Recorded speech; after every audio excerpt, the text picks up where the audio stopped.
Rev up your engines!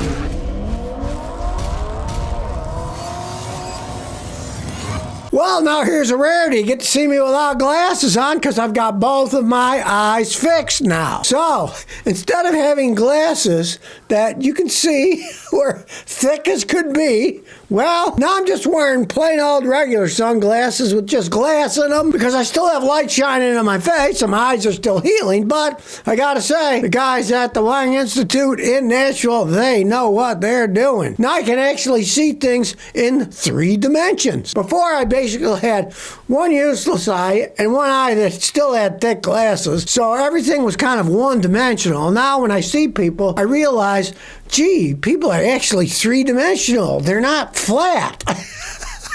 I have depth perception now. Hey, I can see the light.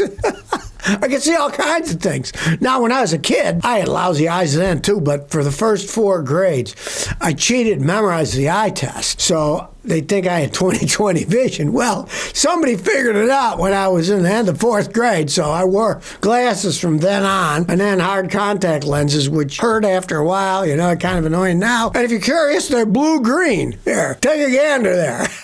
I'm still going to hide them from the sun with these. You get old, you don't want to wear out your eyes that you have, but I had my lenses shattered on both sides with lasers, and they popped in silicone lenses they claim will last forever, and so we'll see. Here's another tryout. I'm helping everyone out there.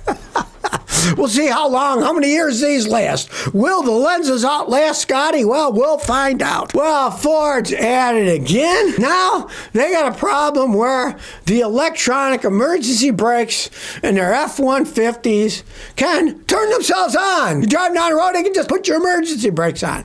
Can you imagine going down a highway at 65 miles an hour and the truck decides, I'm going to turn the emergency brakes on. Turns out there's over 670,000 of these Ford trucks that are going to be under this recall because guess what? Electric parking brakes are exactly what they say. They're electric. They have electric wires running to them. You pull a little electric button, it says P, and then it puts the emergency brakes on, the parking brakes.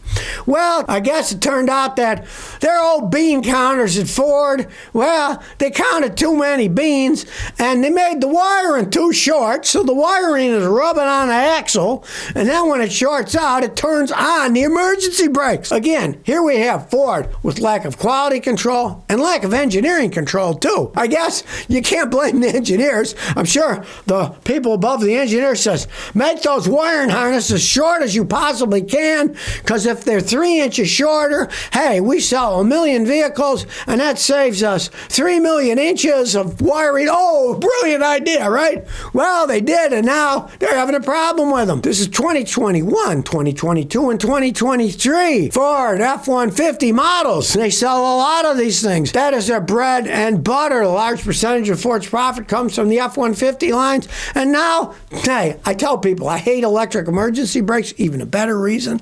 The old ones had a cable, right? And on the Ford, you stepped on it with your foot. So they worked really good. And then when you released it, they'd pop up, the cable would release, the brakes would release. Very simple system that could last a really long time.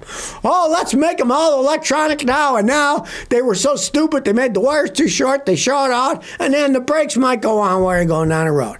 If you're worried, just go to the National Highway Traffic Safety Administration.gov, and you can look up to see if yours is included. Then you realize you better kind of watch it. If your brakes start dragging, you better stop driving, because you might burn the brakes out, or it might turn the brakes on while you're driving down the road, and all of a sudden your vehicle comes to a screeching halt because they decided to make the wires too short to save a few pennies. Well, you might wonder why there aren't more of these fast chargers for electric cars, right? Well, one reason is they cost a small fortune to make these fast chargers. Some of these fast chargers cost $100,000 a piece. Now, they say these DC fast chargers cost a whole bunch of money because they have special circuitry to make them safe, so guess what? You don't get electrocuted when you touch them and you plug them in. One company claims that of this $100,000, 60% of it is in this safety circuit system, so you don't get electrocuted. So now somebody's coming up with the idea, oh, let's make them cheaper, right? Well, you know what I say? The last thing I'd want to be is be electrocuted by 900 volts because the safety system didn't work right. Yeah? This is why I tell people, you know what? If you want to be a guinea pig for electric cars, more power to you. You're the guinea pig, not me. One, you're buying a technology that may be outdated. You may have a battery system that they won't even use in the future, so then you'll be stuck with a car with a battery system that they don't even service anymore, and you can't even buy them when they break down. And if you want to be a guinea pig for, well, you know, it costs $60,000 to make that safety system. Let's make a cheaper safety system. And then you're the one that plugs it in and it's all over. I think the last thing they should be stopping is safety measures, you know, to try to make them cheaper out there. There's enough problems already with the infrastructure that you don't want to make these things not being safe. If you want to be a guinea pig for it, fine, you know, test it out. Hey, I'm standing far away myself. The Chinese said that they're going to have all this new battery system on. Then you look at it, it says, well, by 2050, you know. Maybe they should keep the safety stuff with this and not screw around with that, because as far as I have researched, I haven't heard about anybody being electrocuted to death at one of these fast chargers yet with the system that actually works, even though it costs $60,000. Well, you knew it would start up, and it certainly has. California has now paused home energy rebate programs because of Trump's spending freeze. Well, they're giving them rebates for use more efficient, more electric stuff, less gas, and the whole thing, of course, the government has anything to do with it. You know, it's going to be inefficient as can be. And they promise you stuff like, you're going to save so much money in the long run, more efficiency.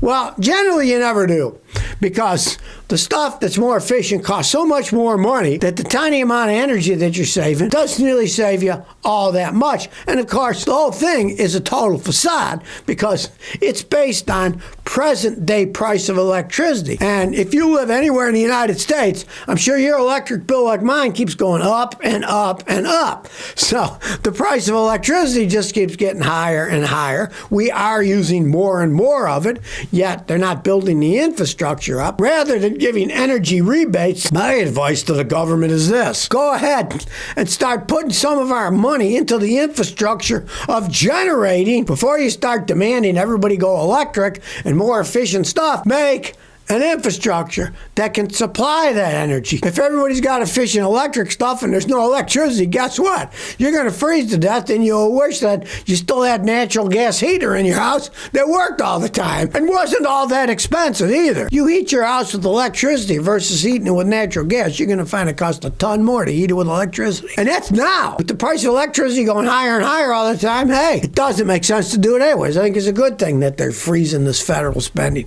Spend it on something better, like building up the infrastructure. Then maybe if we do have a big electric infrastructure, which is going to take decades, right? But maybe by then the electric cars will have caught up and they'll be more efficient. They'll have batteries that don't explode, ones that can charge faster and last longer. Wait for electric cars. Like I say, don't go and buy one now. Wait, maybe they'll be great 20 years from now, but they aren't today. Well, now places in the United States are trying to make ordinances to limit the amount of people driving vehicles. There's only one person in them, right? Well, and guess where this is? Mountain View. And where, may I ask where Mountain View is? Well, where do you think? It's in California. They're trying to make an ordinance now to limit how much people can drive single cars around. They want you to ride bicycles, public transportation, yada, yada, yada.